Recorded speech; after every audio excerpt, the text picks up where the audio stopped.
Hello viewers. Uh, okay, I'll be waiting for some viewers to join.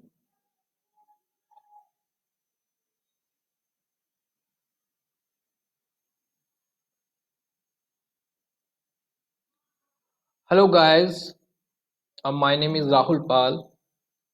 I represent Cape Breton University in India, and today I am live on Turning Point Studies Consultants Facebook page. I would like to thank the whole team of the Turning Point Studies.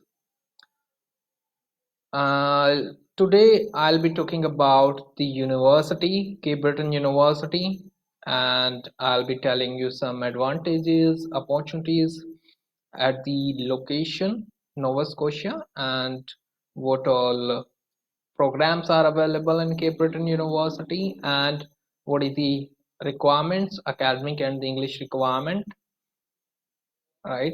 So I'll be briefing that. I'm waiting to some more viewers to join the session so that we can start. Meanwhile the session, I would advise, if you have any queries, anything you want to know in detail, you can leave your comments so that I can reply your queries in the end of the session.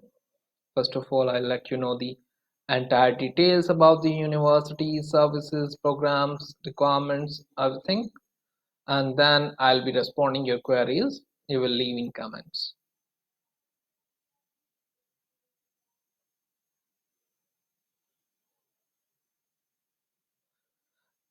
So we should start now. Cape Breton University.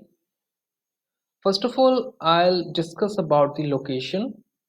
The exact location of the university is East Coast Canada, in Canada, where we have a province called Nova Scotia, and in Nova Scotia we have a place called Cape Breton. Cape Breton is considered as an island. It's an island which is there in Nova Scotia, connected within the province, and which is number one beautiful island in entire Canada, number one beautiful island in Northern America, and it is also popular worldwide in terms of beauty of an island. That's a really beautiful place and the most popular place in terms of the tourism. So many people from different places, from Canada, from America, from different other places, they travel to Cape Breton to see the beauty of the place. Apart from that, there on Cape Breton, we have a city called Sydney, Canadian Sydney. We have a Sydney here on Cape Breton, where the campus is situated, right? Now, there are some advantages or the opportunities for the students while studying and after studying. Advantages, I would say, you can avail here in Nova Scotia. Number one, I'll start with the medical one. The medical advantage a student can have during the studies and even after the studies. A student goes to Canada after taking an insurance, medical insurance, and every year a student has to get it renewed. But if a student is studying in Nova Scotia, then a student would be having an advantage related to medical insurance. The provincial government would provide a medical card which is called MSI card to the student after 12 months of studies. Afterwards, a student can meet all the medical expenses through this card, whether student stays in Nova Scotia. If sometimes if you are traveling to some other province, even then you can use this card, and this would remain valid till the time you are staying in Nova Scotia. Your residence must be in Nova Scotia in terms of this benefit. So what happens, there are so many services, medical services covered under this card which are usually not covered under insurances. uh, so many services are covered, and that is free of cost. You can bear all those medical expenses through this card.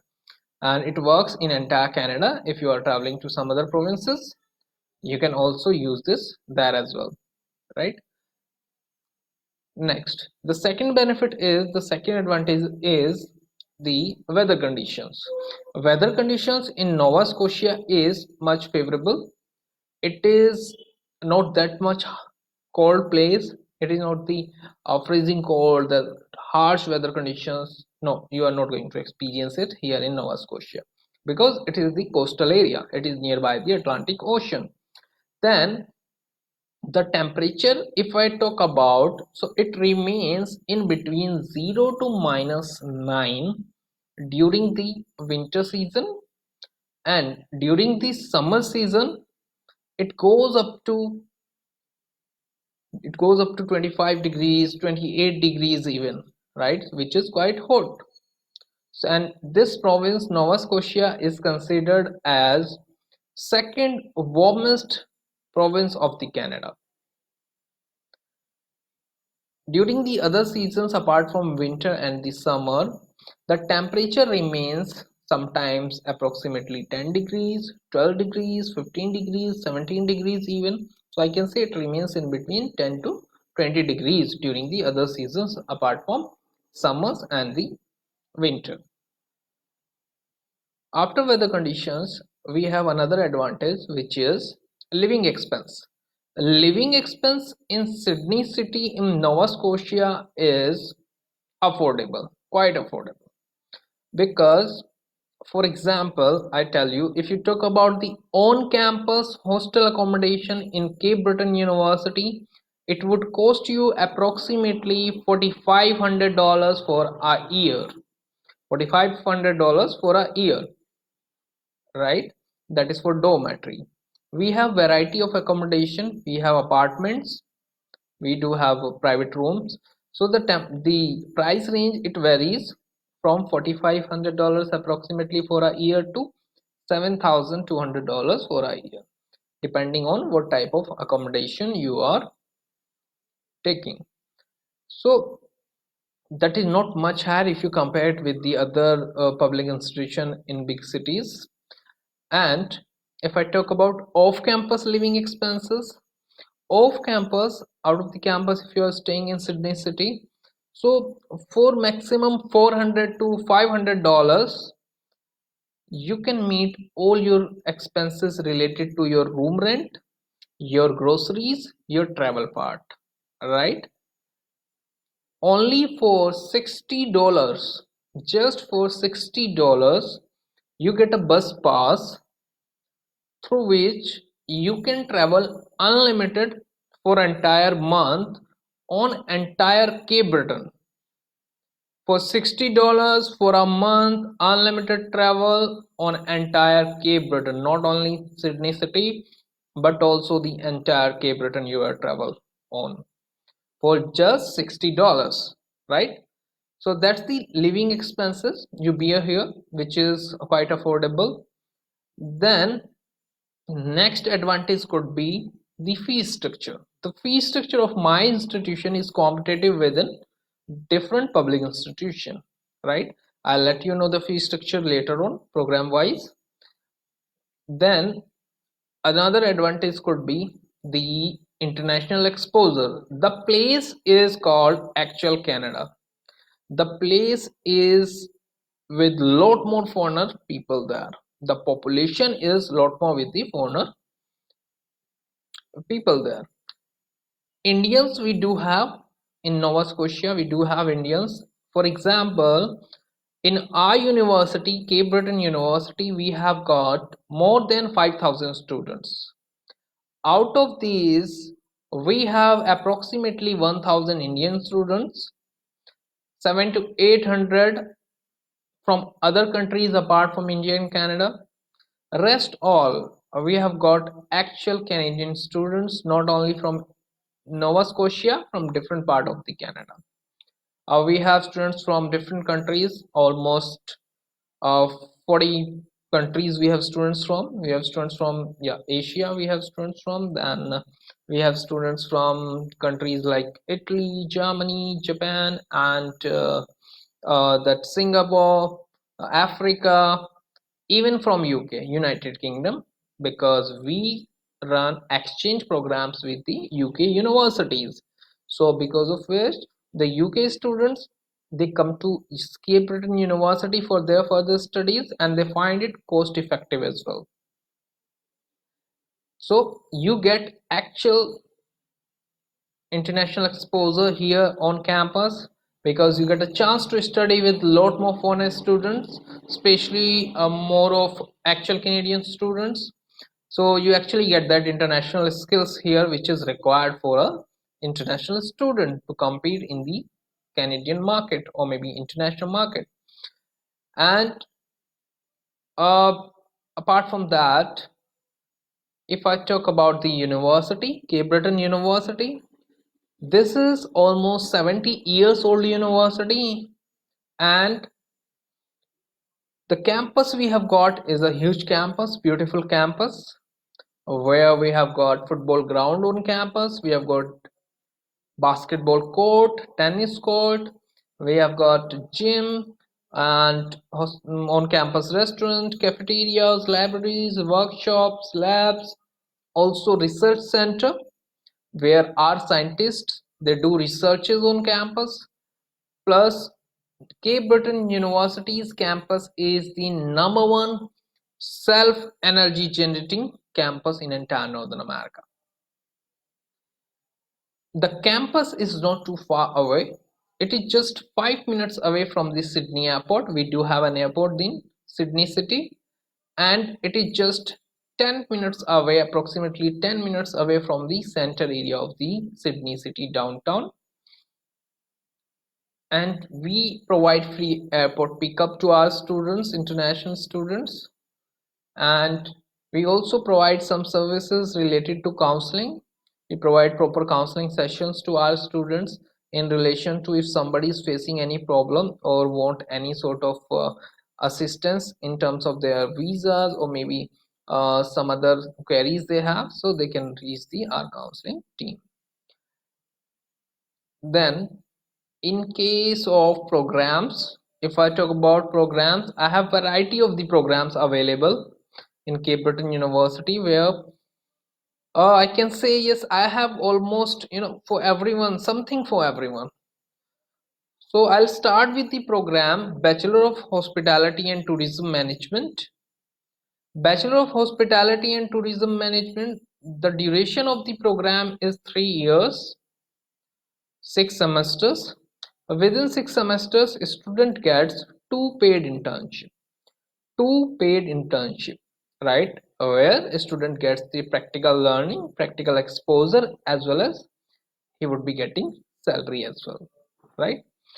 So that's a really good program where student gets practical exposure plus the studies he's getting there, and also a student gets one certification, which is IHG Academy certification. CBU is the #1 partner institution with the IHG Academy in entire Canada. So this certification, IHG Academy certification, matters a lot, and it gives you an advantage. It gives you an advantage to have better future prospects at the location like Nova Scotia. And the university campus is situated in Sydney, Cape Breton, which is itself a big tourist place, popular place for the hospitality and the tourism students.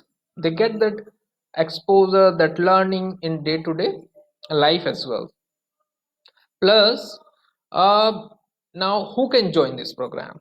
Bachelor of Hospitality and Tourism Management. If somebody is from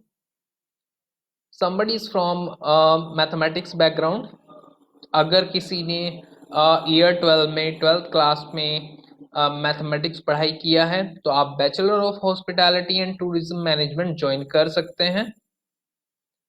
and आपने अगर mathematics नहीं पढ़ा है, कोई बात नहीं, आप commerce background से हैं, कॉमर्स बैकग्राउंड विदाउट मैथमेटिक्स, तो भी आप ज्वाइन कर सकते हैं. Commerce background 12th class without mathematics आप ज्वाइन कर सकते हैं bachelor of hospitality and tourism management. या फिर आप आर्ट्स बैकग्राउंड से हैं या ह्यूमैनिटीज बैकग्राउंड से है आपका 12th, और आपने इकोनॉमिक्स पढ़ा है, या तो इकोनॉमिक्स आपने पढ़ा है या फिर मैथमेटिक्स आपने पढ़ाई किया है, तो आप ज्वाइन कर सकते हैं हॉस्पिटैलिटी प्रोग्राम। लेकिन अगर आपने इकोनॉमिक्स या मैथ्स कुछ भी नहीं पढ़ा है, दोनों में से आपके 12th में आर्ट्स ह्यूमैनिटीज बैकग्राउंड होने के बाद, तो आपके लिए मेरे पास डिफरेंट प्रोग्राम्स है, आर्ट्स से रिलेटेड रेलेवेंट प्रोग्राम्स हैं, आप उनमें जा सकते हैं। प्लस जो परसेंटेज रिक्वायरमेंट है वो ऑलमोस्ट सभी यूजी प्रोग्राम्स का, जो यूजी प्रोग्राम्स मैं बताने वाला हूं आपको, सबका ऑलमोस्ट सेम है। It is overall 55% in year 12 with no main subject less than 50%, यानी कि ओवरऑल आपके 55% होना चाहिए, 55% होना चाहिए। और किसी भी मेन सब्जेक्ट में जो 5 मेन सब्जेक्ट्स होते हैं, 5 मेन सब्जेक्ट्स होते हैं 12th में, उनमें आपका किसी में भी 50% से कम ना हो, 50% से कम ना हो, राइट। तो आप एलिजिबल हो जाते हैं सीबीयू के यूजी प्रोग्राम्स के लिए एकेडमिकली, राइट। देन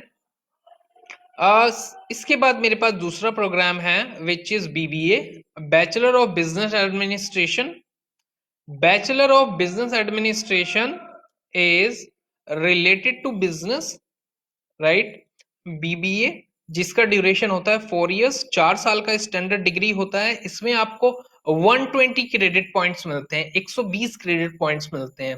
जो इससे पहले मैंने आपको प्रोग्राम बताया है हॉस्पिटैलिटी, उसमें 3 इयर्स का ड्यूरेशन है, 3 साल का प्रोग्राम है, उसमें आपको मिलते हैं 90 क्रेडिट पॉइंट्स, आप उसमें 90 क्रेडिट पॉइंट्स गेन करते हैं। ये बहुत मैटर करता है एक स्टूडेंट के लिए, जो जिसने 12th पास किया है, वो अब्रॉड में स्टडी करने अगर जा रहे हैं, स्पेशली कनाडा में अगर स्टडी करने जा रहे हैं, तो वो अपनी स्टडीज से कितने क्रेडिट पॉइंट्स अर्न करते हैं, आपको कितने क्रेडिट पॉइंट्स मिल रहे हैं आपकी स्टडी कंप्लीट करने के बाद, ये बहुत मैटर करता है कनाडा में। लेट सपोज अगर आप कोई 2 इयर्स एजुकेशन करते हैं, 2 साल का डिप्लोमा करते हैं, तो आपको सिर्फ 60 क्रेडिट पॉइंट्स मिलते हैं, मैक्सिमम 60 क्रेडिट पॉइंट आपको मिलते हैं। अगर आप 3 साल की एजुकेशन करते हैं, जैसे मेरे पास हॉस्पिटैलिटी है, तो आपको 90 मिलते हैं, 90 मिलते हैं। अगर आप 4 साल का एजुकेशन करते हैं, स्टैंडर्ड बैचलर डिग्री आप लेते हैं, वर्ल्ड वाइड रिकॉग्नाइज्ड होती हैं, अगर आप वो करते हो, तो उसमें आपको मिलता है 120 क्रेडिट पॉइंट्स, 120 क्रेडिट पॉइंट। तो जितने ज्यादा आप क्रेडिट पॉइंट्स अर्न करते हैं, उतना ज्यादा आपका जो प्रोफाइलिंग है वो स्ट्रॉन्ग होता है, और उतने ज्यादा अच्छे आपके फ्यूचर प्रोस्पेक्ट्स होते हैं in terms of the your better career, right. उसके बाद जो मैं बीबीए प्रोग्राम आपको बता रहा हूँ, इसमें डिफरेंट स्पेशलाइजेशंस हैं, डिफरेंट स्ट्रीम्स हैं जो आप पढ़ सकते हो, जैसे कि इसमें आप अकाउंटिंग पढ़ सकते हो, मार्केटिंग पढ़ सकते हो, economics, finance, human resource, legal studies, supply chain management, and that tourism marketing. So ये सब आप इसमें पढ़ाई कर सकते हो, स्पेशलाइजेशन। बहुत अच्छा प्रोग्राम है, एंड काफी स्टूडेंट्स ये प्रोग्राम पढ़ते हैं जो एक बैचलर होल्डर बनना चाहते हैं, जो आगे अगर आप मास्टर्स डिग्रीज में भी अप्लाई करते हो, आपको इजीली एडमिशन मिल जाता है। देन मेरे पास अगला प्रोग्राम है, इसका बीबीए का रिक्वायरमेंट भी सेम है, 55% with no subject less than 50%, जैसे कि मैंने हॉस्पिटैलिटी के लिए आपको बताया, ऑलमोस्ट सेम ही रिक्वायरमेंट है। और हाँ, बीबीए में वो स्टूडेंट ज्वाइन कर सकता है जिसने या तो मैथमेटिक्स पढ़ाई किया हो 12th में।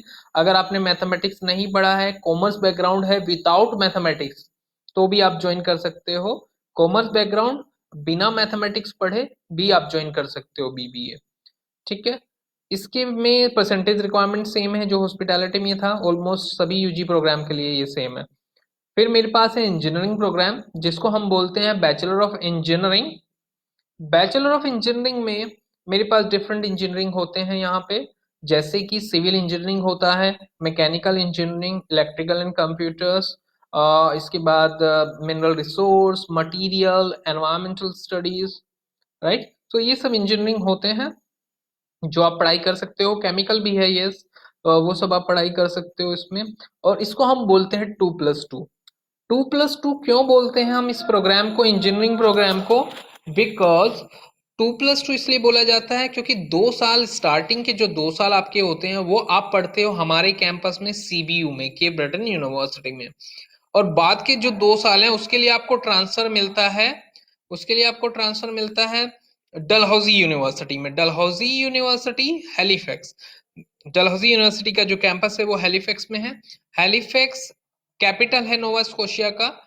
तो Dalhousie university top ranked universities में आता है, कनाडा के जो टॉप रैंक्ड यूनिवर्सिटीज है उसमें आता है। एंड नोवा स्कोशिया का मोस्ट पॉपुलर यूनिवर्सिटी है। तो उनके साथ, उस यूनिवर्सिटी के साथ हमारा इस प्रोग्राम में टाई अप है, कोलैबोरेशन है। और ये प्रोग्राम इसी तरह से डिजाइंड है, यानी आप डिग्री कंप्लीट कर सकते हो डलहौजी यूनिवर्सिटी से। उसका बेनिफिट आपको ये होता है कि जो 2 साल आप सीबीयू पढ़ रहे हैं, affordable fee structure plus living expense, वो आपका कॉस्ट इफेक्टिव हो जाता है, राइट। एंड एक एडवांटेज और आपके पास इसमें रहता है, लेट्स सपोज 2 साल के बाद, 2 साल की आपने पढ़ाई सीबीयू में कंप्लीट कर ली, उसके बाद आप कहते हैं कि मुझे नहीं जाना है डलहौजी यूनिवर्सिटी ट्रांसफर, किसी प्रॉब्लम की वजह से अगर आपको लगता है कि नहीं आप डलहौजी ट्रांसफर नहीं जाना चाहते हो, तो आप एग्जिट लेना चाहते हो अगर प्रोग्राम से, तो आप यहाँ पे ले सकते हो इस प्रोग्राम में। उस केस में आपको 2 साल का डिप्लोमा अवार्ड हो जाता है, यूजी डिप्लोमा सीबीयू से, के ब्रिटेन यूनिवर्सिटी से। यानी हम कह सकते हैं इस प्रोग्राम में आपके पास 2 इयर्स डिप्लोमा ऑप्शन भी होता है इंजीनियरिंग में, एंड 4 इयर्स बैचलर भी होता है डलहौजी यूनिवर्सिटी से। एंड डलहौजी यूनिवर्सिटी से एक इंजीनियरिंग डिग्री लेना अपने आप में बहुत मैटर करता है। इसके अलावा मेरे पास एक और इंजीनियरिंग प्रोग्राम है जिसको हम बोलते हैं बैचलर ऑफ इंजीनियरिंग टेक्नोलॉजी। इसमें 4 डिफरेंट इंजीनियरिंग्स होती हैं।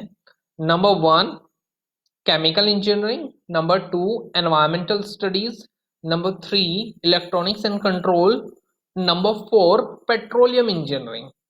Petroleum engineering we are known for in entire Canada. Petroleum engineering के लिए के ब्रिटेन यूनिवर्सिटी को बहुत अच्छे से जाना जाता है पूरे कनाडा में। बहुत ही कम यूनिवर्सिटीज हैं जो पेट्रोलियम इंजीनियरिंग ऑफर करती हैं, हार्डली 3 या 4 यूनिवर्सिटीज हैं जो ऑफर करती हैं, और उनमें से के ब्रिटेन यूनिवर्सिटी एक है। And same industry Nova Scotia में अवेलेबल है, right. So petroleum engineering is the one of the best options I would say. यहाँ पे आपको एडमिशन लेने के लिए सेम नॉन मेडिकल बैकग्राउंड से, अगर आपने फिजिक्स केमिस्ट्री मैथमेटिक्स पढ़ा है 12th में, ये 3 सब्जेक्ट, तो आप एडमिशन ले सकते हैं इंजीनियरिंग में, चाहे वो पहले वाला इंजीनियरिंग हो 2+2, चाहे ये वाला इंजीनियरिंग जो मैं अभी बता रहा हूँ आपको, बैचलर ऑफ इंजीनियरिंग टेक्नोलॉजी। तो आपका फिजिक्स केमिस्ट्री मैथमेटिक्स पढ़ाई होना बहुत ज़रूरी है 12th में। इसमें जो ड्यूरेशन होता है वो ओवरऑल 3 इयर्स का होता है, ये 3 इयर्स का डिग्री है। यहाँ पे आपको same programme bachelor of engineering technology जो प्रोग्राम है, जो 4 इंजीनियरिंग मैंने आपको बताई है, यही चारों इंजीनियरिंग आपकी 2 इयर्स के लिए हो जाती है पोस्ट डिग्री। अगर आपने ऑलरेडी इंजीनियरिंग किया हुआ है इंडिया से, ऑलरेडी आपके पास इंजीनियरिंग डिग्री है 4 इयर्स का इंडिया से, तो आप यही 4 इंजीनियरिंग पोस्ट डिग्री लेवल पे 2 इयर्स का कर सकते हो के ब्रिटेन यूनिवर्सिटी से। जैसे कि अगर आपने मैकेनिकल इंजीनियरिंग किया हुआ है इंडिया से, तो आप मैकेनिकल इंजीनियरिंग के बाद पेट्रोलियम इंजीनियरिंग कर सकते हैं सीबीयू में, रेलेवेंट होता है, right. Petroleum engineering 2 years post degree आप कर सकते हो। अगर आपने लेट सपोज सिविल में इंजीनियरिंग किया हुआ है, तो आप एनवायरमेंटल स्टडीज करो इंजीनियरिंग में, वो आप कर सकते हो, रेलेवेंट है। अगर आपने इलेक्ट्रॉनिक्स या इलेक्ट्रिकल में किया हुआ है ऑलरेडी अपना इंजीनियरिंग 4 इयर्स, तो आप इलेक्ट्रॉनिक्स एंड कंट्रोल कर सकते हो सीबीयू में। अगर आपने केमिकल में किया है तो केमिकल है मेरे पास सीबीयू में, आप वो कर सकते हो। अगर आपने कंप्यूटर साइंस या आईटी में किया हुआ है, देन मेरे पास बिजनेस एनालिटिक्स से आईटी प्रोग्राम होता है, वो आप कर सकते हो। उसके बारे में आपको मैं बताता हूँ बाद में। अभी तो सेम प्रोग्राम आपके पास same for engineering UG level पे भी है जो 3 साल की डिग्री होती है, और सेम फॉर इंजीनियरिंग आपके पास पोस्ट डिग्री लेवल पे भी है अगर आपने ऑलरेडी इंजीनियरिंग कर रखा है। लेकिन आपका इंजीनियरिंग में जो आपने किया है बैचलर, उसमें मैथमेटिक्स एंड केमिस्ट्री पढ़ा होना मैंडेटरी होना चाहिए, और ओवरऑल 55% मिनिमम होना चाहिए, तब आप पोस्ट डिग्री में एडमिशन ले पा सकते हो। देन इसके बाद में मेरे पास एक और प्रोग्राम है जो है public health, bachelor of health sciences public health. बहुत पॉपुलर प्रोग्राम है, बहुत अच्छा प्रोग्राम है, रेयर टू फाइंड है। पेट्रोलियम इंजीनियरिंग की तरह। कनाडा में आपको बहुत रेयरली ये प्रोग्राम कहीं और देखने को मिलेगा। इसका पूरा ड्यूरेशन होता है 4 साल, 4 इयर्स की इंजीनियरिंग, सॉरी 4 इयर्स का ये प्रोग्राम होता है, हेल्थ प्रोग्राम। और इसमें जो स्टूडेंट्स एडमिशन ले सकते हैं वो स्टूडेंट होते हैं जिन्होंने मेडिकल बैकग्राउंड से 12th किया है, आपने सीनियर सेकेंडरी किया है मेडिकल बैकग्राउंड से, प्लस आपने मैथमेटिक्स भी पढ़ाई किया है, चाहे मेन सब्जेक्ट में किया हो या एडिशनल में किया हो। तो मैथमेटिक्स प्लस मेडिकल बैकग्राउंड होना जरूरी है इसके लिए। और 4 साल की स्टैंडर्ड बैचलर होती है जिसमें आपको 120 क्रेडिट पॉइंट मिलते हैं, 120 क्रेडिट पॉइंट्स मिलते हैं। इसमें प्रोग्राम का बेनिफिट क्या है, अट्रैक्शन क्या है, वो है एक एग्जाम होता है कनाडा में जो इसको बोलते हैं हम CPHI, certification of public health inspector. Certification of public health inspector, इस प्रोग्राम को करने के बाद में आप वो एग्जाम दे सकते हैं, आप एलिजिबल हो जाते हैं, और उस एग्जाम को अगर आप क्वालिफाई कर लेते हैं तो आप सर्टिफाइड पब्लिक हेल्थ इंस्पेक्टर बन जाते हैं, लाइसेंस्ड हो जाते हैं एक तरह से, जिसके बाद आपके पास बहुत अच्छे फ्यूचर प्रोस्पेक्ट्स हो जाते हैं हेल्थ एरिया में, सेम प्लेस पे, राइट। क्योंकि जो सबसे ज्यादा डिमांड से स्किल्ड पीपल का नोवा स्कॉशिया में, that is into health area only, then it comes to hospitality and the tourism and other sectors. Then same public health program 2 years का हो जाता है पोस्ट डिग्री। अगर आपने ऑलरेडी डिग्री किया हुआ है हेल्थ एरिया में तो सेम पब्लिक हेल्थ प्रोग्राम आप 2 years का पोस्ट डिग्री कर सकते हो, राइट। जैसे कि आपने अगर बैचलर डिग्री किया है फार्मेसी में, आपने बीएससी नर्सिंग किया हुआ है, आपने बीएससी बायोटेक किया हुआ है, एमबीबीएस किया हुआ है, एमडी हैं आप, तो आप इस प्रोग्राम में 2 years पोस्ट डिग्री में अप्लाई कर सकते हो पब्लिक हेल्थ, राइट। रेलेवेंट होता है। कनाडा में अगेन रेयर टू फाइंड है, बहुत मुश्किल से आपको 2 years पोस्ट डिग्री प्रोग्राम कोई मिलेगा, नहीं अवेलेबल है, हार्डली आपको कहीं दिखाई देगा, राइट। सो सीबीयू में वो ऑप्शन होता है and this is the one of the most demanding programmes of the CBU. इसमें मेरे पास एमबीबीएस डॉक्टर्स के भी एप्लीकेशन होते हैं, एंड जो पोस्ट डिग्री 2 years कर रहे हैं वो भी एलिजिबल हो जाते हैं सीपीएचआई एग्जाम के लिए। और ओवरऑल आपका 55% होना चाहिए इसमें भी, ठीक है। सो इसके बाद मेरे पास अगला प्रोग्राम है bachelor of science. Bachelor of science, bachelor of science में मेरे पास 4 डिफरेंट स्ट्रीम्स हैं, 4 डिफरेंट स्ट्रीम्स होते हैं बैचलर ऑफ साइंस में। Number 1 psychology, number 2 biology, number 3 chemistry, number 4 mathematics. Now BSc 4 stream के साथ में, ड्यूरेशन है 3 साल या फिर 4 साल, 3 years और 4 years। आपको 3 साल पढ़ना है, आप 3 साल पढ़िए, आपको 4 साल के प्रोग्राम में अप्लाई करना है, आप 4 साल कर सकते हो, वो आपका अपना डिसीजन होता है। You want to apply for 3 years और 4 years, that's completely your choice. इसके बाद में आप यहाँ पे कौन एडमिशन ले सकता है, कौन से students, BSc chemistry, BSc psychology, BSc biology, इन तीनों स्ट्रीम में medical background student without mathematics admission ले सकते हैं। आपने मेडिकल बैकग्राउंड से पढ़ाई किया है लेकिन मैथमेटिक्स नहीं पढ़ा है, कोई बात नहीं, आपके लिए ये प्रोग्राम अवेलेबल है जो कि रेलेवेंट है। BSc in psychology, BSc in biology, BSc in chemistry, आप ये कर सकते हैं। अगर आपको बीएससी मैथमेटिक्स पढ़ना है तो आपको मैथमेटिक्स पढ़ना होना मैंडेटरी है 12th में, ईयर 12 में, सीनियर सेकेंडरी में आपका बीएससी मैथमेटिक्स पढ़ा होना जरूरी है। अगर आपको बीएससी मैथमेटिक्स करना है तो 12th में मैथ्स होना चाहिए। बीएससी केमिस्ट्री एक्चुअली में अगर आपने मेडिकल बैकग्राउंड से 12th किया है या नॉन मेडिकल से 12th किया है या आपने मेडिकल विद मैथ्स से किया है 12th, आप तीनों ही केस में केमिस्ट्री पढ़ सकते हो, बीएससी केमिस्ट्री, क्योंकि केमिस्ट्री आप तीनों ही स्ट्रीम में पढ़ते हो, राइट। तो बीएससी केमिस्ट्री तो आप तब भी कर सकते हो, ये प्रोग्राम है। इसके बाद में मेरे पास नेक्स्ट प्रोग्राम है bachelor of science human nutrition. Bachelor of science human nutrition जिसका ओवरऑल ड्यूरेशन है 4 इयर्स, 4 साल का डिग्री होता है। इसको भी हम 2+2 बोलते हैं, जैसे इंजीनियरिंग मैंने बताया था आपको पहले। तो 2+2 में यहाँ पे क्या होता है, 2 साल आप पढ़ेंगे सीबीयू में, केप ब्रिटेन यूनिवर्सिटी में, बाकी के 2 साल आप पढ़ने जाएंगे MSVU, Mount Saint Vincent University आप पढ़ने जाएंगे।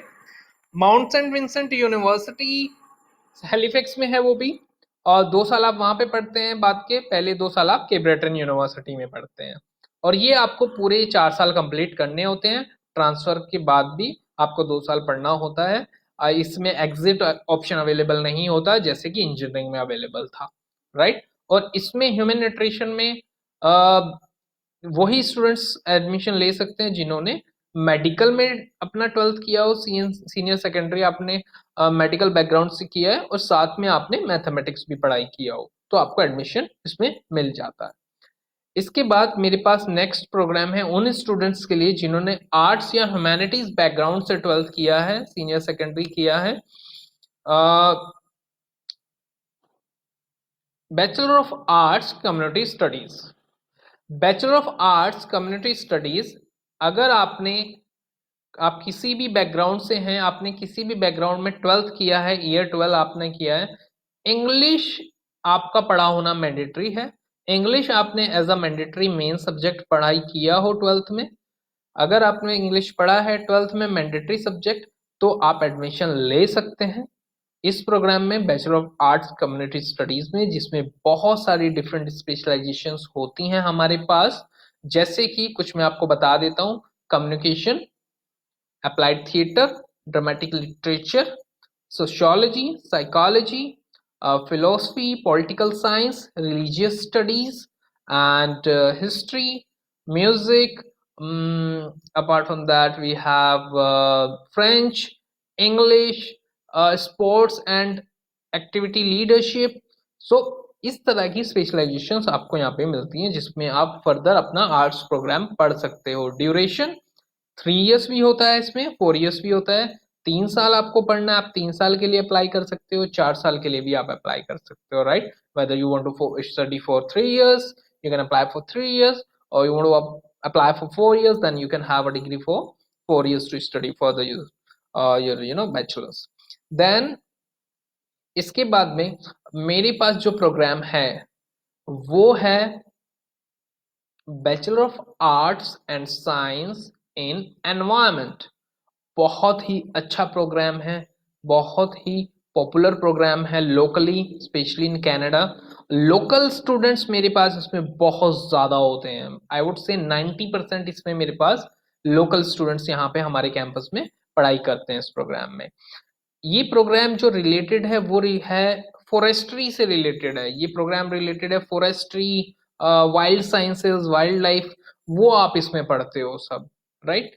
इसमें जो ड्यूरेशन होता है स्टैंडर्ड 4 इयर्स होता है, 4 साल की स्टैंडर्ड डिग्री होती है। ये 120 क्रेडिट पॉइंट आपको मिलते हैं इसमें, 120 credit point you earn from this programme. And इसमें यस, आपका 12th में मैथमेटिक्स होना मैंडेटरी है एडमिशन के लिए, तभी आपको एडमिशन मिलता है bachelor of arts and science in environment में, राइट। बहुत पॉपुलर प्रोग्राम है, बहुत अच्छा प्रोग्राम है। परसेंटेज रिक्वायरमेंट मैं आपको ऑलरेडी बता ही चुका हूँ, मेरे सभी यूजी प्रोग्राम्स की जितने अभी तक मैंने आपको बताए हैं। Overall 55%, no main subject, those main 5 subject should not be less than 50%। Overall आपका 55% होना चाहिए, 55% होना चाहिए। और कोई भी मेन सब्जेक्ट, जो 5 मेन सब्जेक्ट होते हैं, 5 मेन सब्जेक्ट्स होते हैं, वो आपके 50% से 50% से कम ना हो, राइट। ये यूजी रिक्वायरमेंट है परसेंटेज। इसके बाद में मेरे पास एक डिप्लोमा है, 2 इयर्स यूजी डिप्लोमा, जिसको हम बोलते हैं diploma in public administration and management. 2 years diploma, diploma in public administration and management, जिसमें कोई भी बैकग्राउंड से आपने 12th किया है, किसी भी स्ट्रीम में आपने 12th किया है, आप एलिजिबल होते हो इस प्रोग्राम के लिए, आप अप्लाई कर सकते हो। परसेंटेज रिक्वायरमेंट इसका भी सेम है, राइट। इसके बाद मेरे पास 3 पोस्ट बैकलरेट डिप्लोमास होते हैं, PG diplomas. 3 post baccalaureate diplomas, business management, supply chain management, business analytics. Business management, supply chain management, business analytics, तीनों का ड्यूरेशन है 2 इयर्स, 2 साल का होते हैं ये तीनों ही डिप्लोमास। एंड 4 सेमेस्टर्स में से आपको 3 सेमेस्टर्स का स्टडी करना है। बाकी जो एक सेमेस्टर होता है, फाइनल 4th सेमेस्टर जो होता है, उसमें या तो आपको कोऑप अपॉर्चुनिटी मिलता है या फिर आपको रिसर्च प्रोजेक्ट मिलता है करने के लिए, राइट। सो जो आप ये प्रोग्राम है कैसे इसमें ज्वाइन कर सकते हैं, business management, supply chain management में ज्वाइन करने के लिए आपका ओवरऑल परसेंटेज होना चाहिए 50%। किसी भी बैचलर बैकग्राउंड से, आपने बैचलर किया हो किसी भी बैकग्राउंड से, ओवरऑल आपका 50% है डिग्री में, तो आप एडमिशन ले सकते हैं business management, supply chain management में। अगर आपको बिजनेस एनालिटिक्स में एडमिशन लेना है तो उसके लिए डिफरेंट रिक्वायरमेंट है। ओवरऑल 55% आपका बैचलर में होना चाहिए जो डिग्री आपने किया है। अगर 57% आपका नहीं है तो मुश्किल हो जाता है एडमिशन। और उसके साथ साथ आपका बैचलर में मैथमेटिक्स पढ़ा होना मैंडेटरी है, वो भी 2 बार, या फिर स्टैटिस्टिक्स पढ़ना मैंडेटरी है 2 बार, या फिर एक सेमेस्टर में मैथमेटिक्स, एक सेमेस्टर में स्टैटिस्टिक्स, ऐसे भी चल जाएगा। एंड दोनों बारी 57% ईच होना चाहिए, राइट।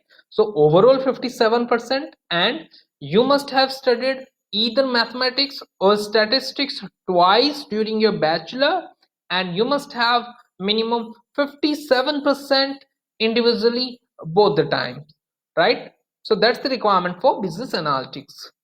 इसके बाद में मेरे पास MBA प्रोग्राम होता है, MBA इन कम्युनिटी इकोनॉमिक डेवलपमेंट, राइट। बहुत अच्छा प्रोग्राम है, इसका ड्यूरेशन है 2 इयर्स। एंड इसमें स्टूडेंट को एडमिशन लेने के लिए 65% होना मैंडेटरी है किसी भी बैचलर से। आपने किसी भी स्ट्रीम में कोई बैचलर किया है, आपका ओवरऑल 65% है, तो आप एलिजिबल होते हैं एकेडमिकली। एंड इसके साथ साथ आपका जीमेट एग्जाम होना मैंडेटरी है। जीमेट में आपका स्कोर होना चाहिए 500। जीमेट विद 500 स्कोर्स एक्सेप्टेबल होता है इस प्रोग्राम में, MBA में, तब आप एलिजिबल हो जाते हो इस प्रोग्राम के लिए, right. Then in terms of the programs, this is all what I have got right now. इसके बाद प्रोग्राम्स जो हैं सब मैंने आपको बता दिए हैं with the requirements. English requirement अभी मैं आपको बताता हूँ। आइल्स रिक्वायरमेंट जो है मेरे सभी प्रोग्राम का, हमारे जितने भी मैंने आपको बताए हैं अभी तक, आइल्स रिक्वायरमेंट सेम है। 6.5 overall, no band less than 6, overall 6.5 होना चाहिए, 6.5 बैंड होनी चाहिए। और इंडिविजुअली सभी जितने भी मॉड्यूल होते हैं सब में 6 से कम नहीं होना चाहिए, 6 से कम नहीं होना चाहिए, ये आइल्स रिक्वायरमेंट है।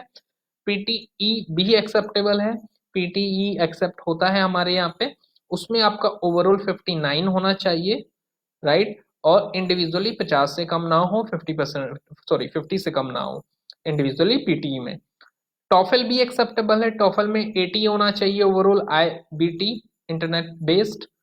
And in case for those students जिनका ऑनलाइन रिजल्ट आ गया है आइल्स का, लेकिन आपका अभी तक ओरिजिनल TRF नहीं आया, बाय पोस्ट आता है ड्यू टू लॉकडाउन, अगर आपका नहीं आया है लॉकडाउन की वजह से, तो आप ऑनलाइन रिजल्ट के बेसिस पे कंडीशनल ऑफर अप्लाई कर सकते हो। अदरवाइज आप ऑफर अप्लाई कर सकते हो आपका मीडियम ऑफ इंस्ट्रक्शन के बेसिस पे भी, अपना आपका अगर इंग्लिश मीडियम बैकग्राउंड है उसके बेसिस पे आप ऑफर अप्लाई कर सकते हो। तो जब तक कि आपका आप आइल्स देते हो, आइल्स नहीं आता है, तब तक के लिए आप इसके बेसिस पे भी अप्लाई कर सकते हो।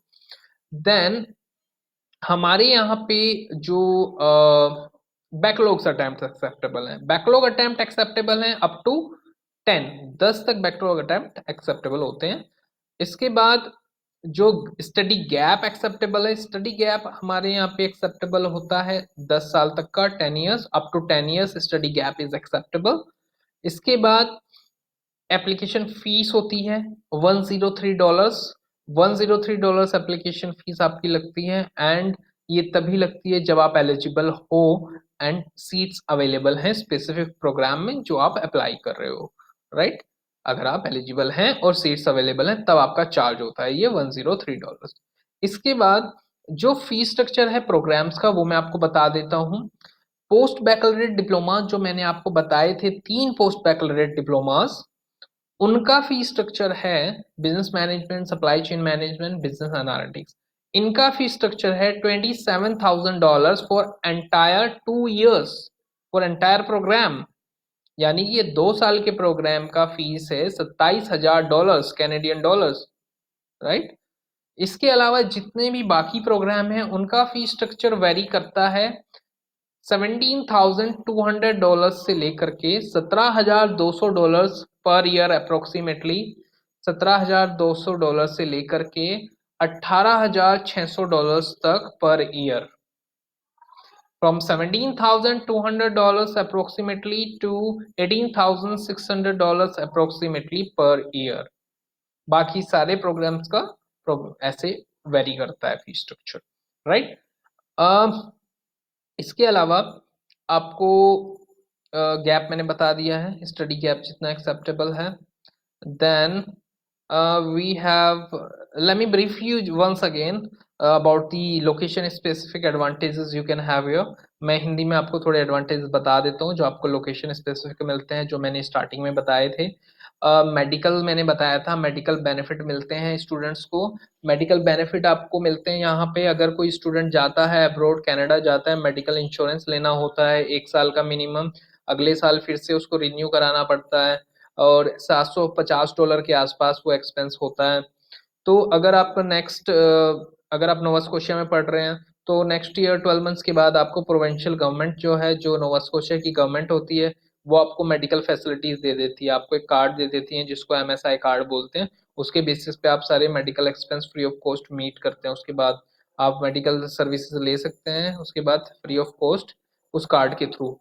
और वो वैलिड रहता है, वो काम करता है जब तक आप नोवा स्कोशिया रह रहे हो तब तक वो वैलिड रहेगा।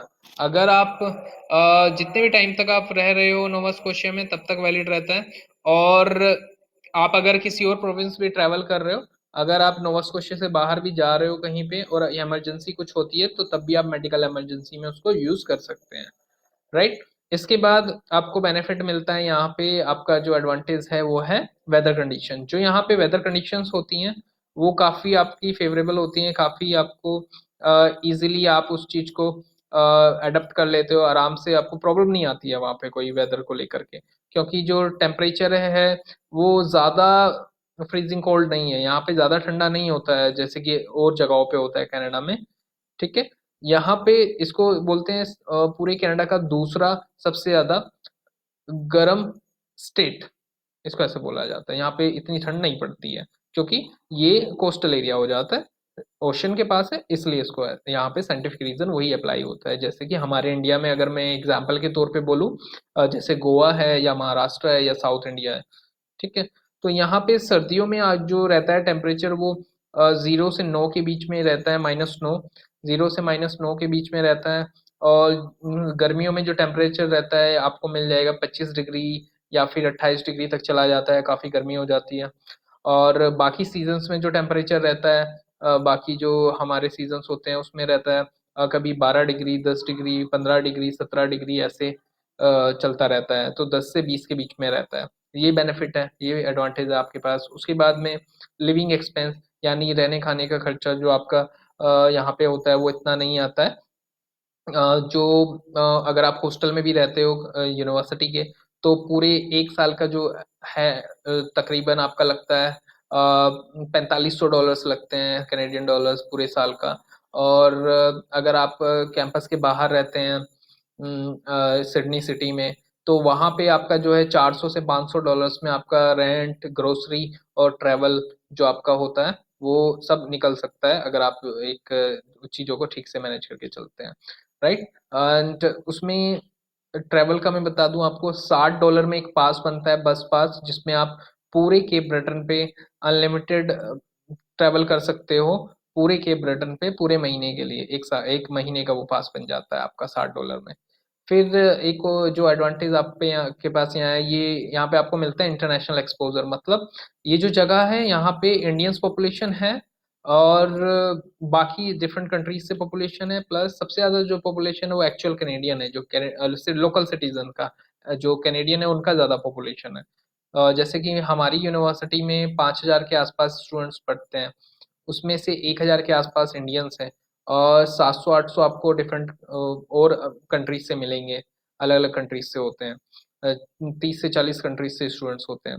उसके बाद बाकी जितने बचे वो सब कनाडा से ही स्टूडेंट्स होते हैं। तो आपको मल्टी कल्चरल एनवायरनमेंट मिलता है, आपको अलग अलग जगह के लोगों से मिलने का, साथ में रहने का, पढ़ने का चांस मिलता है, और बहुत कुछ आप उससे सीखते हैं जो आपके बहुत काम आता है आपके लाइफ में, फर्दर लाइफ में आगे। ठीक है, तो ये प्लस पॉइंट है। तो इस तरह के एडवांटेज आपको यहाँ पे मिलते हैं इस लोकेशन पे और यहाँ केब्रटन यूनिवर्सिटी में। So this is all what I had to talk to you about. और अभी मैं I go through the comments here, जो मेरे पास कमेंट्स आए हैं, कुछ क्वेरीज हैं यहाँ पे, मैं एक बार गो थ्रू करता हूँ और उनका रिप्लाई कर देता हूँ।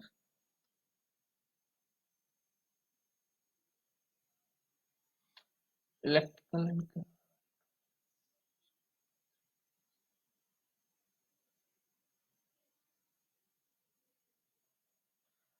यहाँ पे मिस्टर विजय पूछ रहे हैं, मिस्टर विजय कह रहे हैं कि उन्होंने इलेक्ट्रिकल एंड इलेक्ट्रॉनिक्स में इंजीनियरिंग किया हुआ है।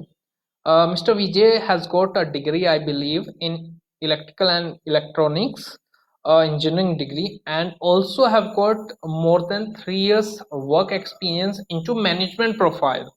So I would like you to know, Mr. Vijay, uh, you can apply for post-baccalaureate diplomas, business management or supply chain management, whichever is the suitable as per your profile, and you'll get the admission if you have got minimum 50% of the marks and the limited backlogs attempts, which is acceptable in CBU. IELTS score जो आपने बताया है 6.5, no band less than 6 आपका है, हाँ सही है, आप एक्सेप्टेबल हो, आप ले सकते हो। Business management, supply chain management, overall fee structure as I told you $27,000 for entire programme for 2 years, right. तो आपके लिए ये बेस्ट सुटेबल ऑप्शन बनता है क्योंकि आपका प्रोफाइल मैनेजमेंट का रहा है रिसेंटली, रिसेंट एक्टिविटीज जो आपकी रही हैं। उसके अलावा अगर आप टेक्निकली कुछ करना चाहते हो तो टेक्निकल में आपके लिए ऑप्शन मेरे पास होता है इलेक्ट्रॉनिक्स एंड कंट्रोल, वो आप कर सकते हो। वो सुटेबल हो जाता है as per your academic profile के हिसाब से, वो भी एक ऑप्शन हो सकता है। 2 years पोस्ट डिग्री, वो कर सकते हैं आप। And next query is,